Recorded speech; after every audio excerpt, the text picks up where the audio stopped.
Zeitgeist, meaning spirit or mood of the time, is the film of the time. Produced as a personal creative project, it was made available on the internet and quickly became a global phenomenon. Its comprehensive coverage of the facts behind religion, 911 and the finance system caused such an explosion in popularity that Google's video counters reached their limits at 50 million views.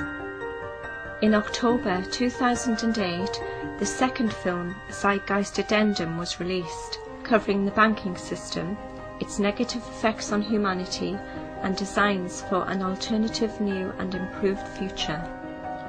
Peter Joseph, director of Zeitgeist and Zeitgeist Addendum, talks with us about his reasons and inspirations for creating both films and his hopes for the future of humankind. Religion was always very interesting to me ever since I was a child. I was never raised in a really rigid religious environment, but I was around it to a certain degree. My families were very Catholic.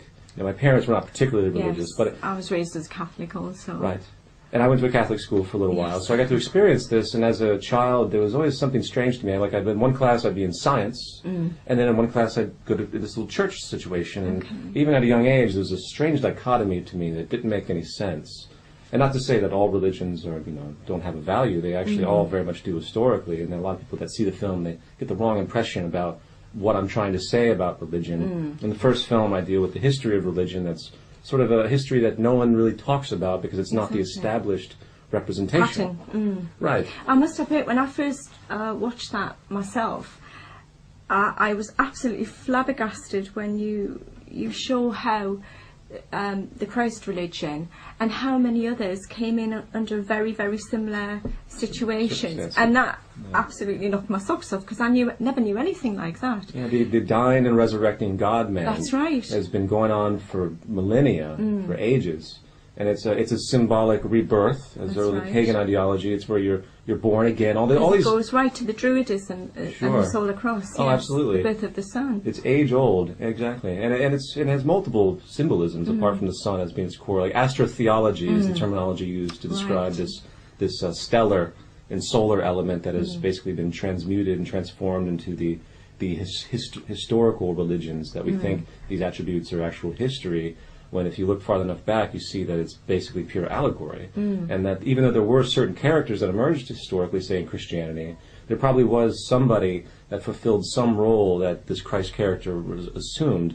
But by the time the Bible came to fruition, the Christ character was transformed into a totally mythological figure. I guess you must have miffed off a lot of Christians when you put this out there. And they misinterpret, I believe, because even if he didn't exist, it doesn't matter. It's the message. It's the message. Yeah, it is the message, yes. They shouldn't be... I don't believe...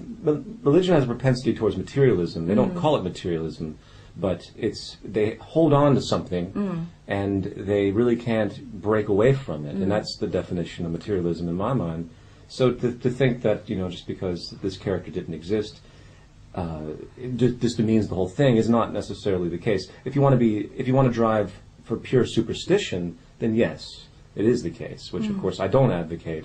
I think philosophy is much more important than, obviously philosophy. Superstition is a derogatory sort of term, but when it comes to these notions of the man dying for your sins, I think these are misconstrued.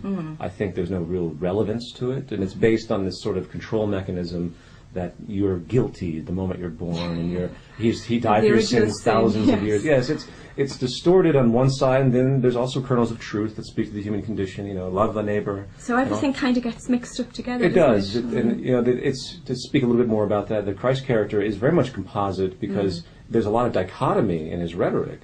In one passage he says, I don't bring peace, I bring the sword. I want to have, your neighbor against neighbor. And then another passage is love thy neighbor and love your enemies, So it's a bit of a mixed message, isn't it, really? Well, because it's a composite text, and that makes sense. You find these dichotomies, these yin and yangs happening all through lots of different God-men that have existed. So that's why it's even more proof. I think the sadness to me is that most religions are arrogant and they don't realize that they're interconnected. And I think if they realized they were interconnected, then there wouldn't be so much dispute. I mean, the problem with religious texts in general is that they're semantically interpreted.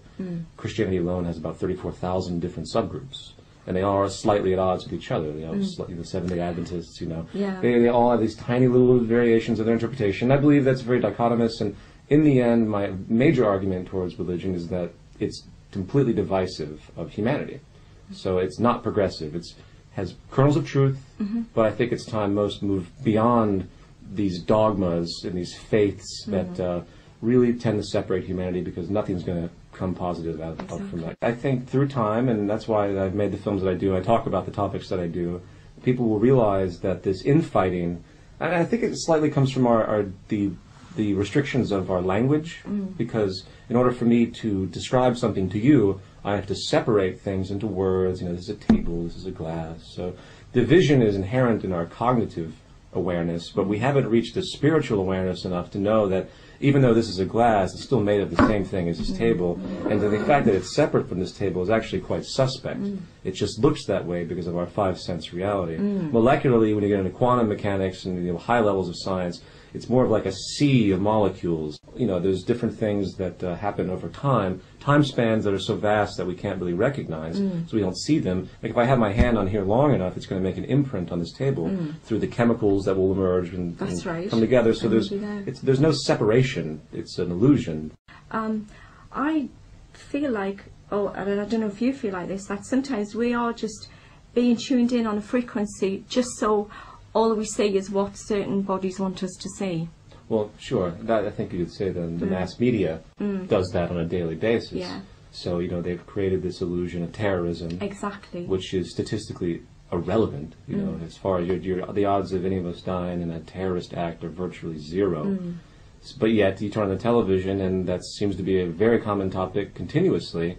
And then they change, you know, the language. So now the war in, say, Iraq is no longer a war against, you know, insurgents, it's a war against terrorism. So then you have this nonsense that's perpetually built upon. And they did the same thing, you know, with communism.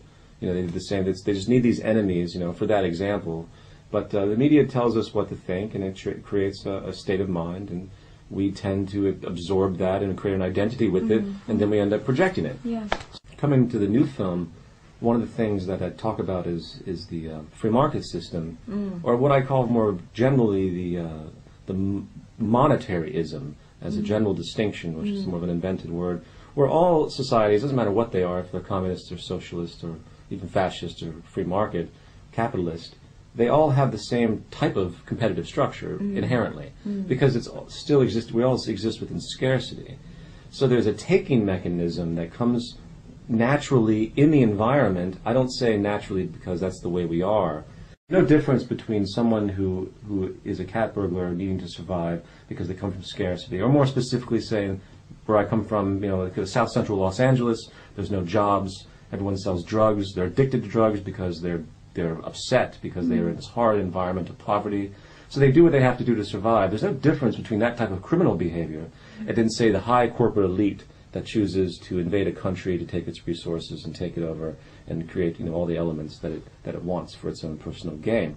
It's the same mechanism, and I think that's something that hasn't been realized, and it's the environment that's to blame for all of this. Granted, survival is inherent, it's a genetic basis that we want to live, but how we conduct our living is based on what we've been taught. I think the conscious awakening has to occur when people realize that it's giving and not taking that is the key. So in a new society, which is what I advocate in the new film, the shift would have to be that people realize that their integrity is only as good as the integrity of everything else around them. For example, if I'm walking down the street and I see a homeless person, I know that through time that there might be a propensity for that homeless person to commit crime because they have to survive. They might have to rob people, they might have to do what they have to do. And when pushed in a corner, like an animal, in fear, you know, they're going to do what they have to do to survive.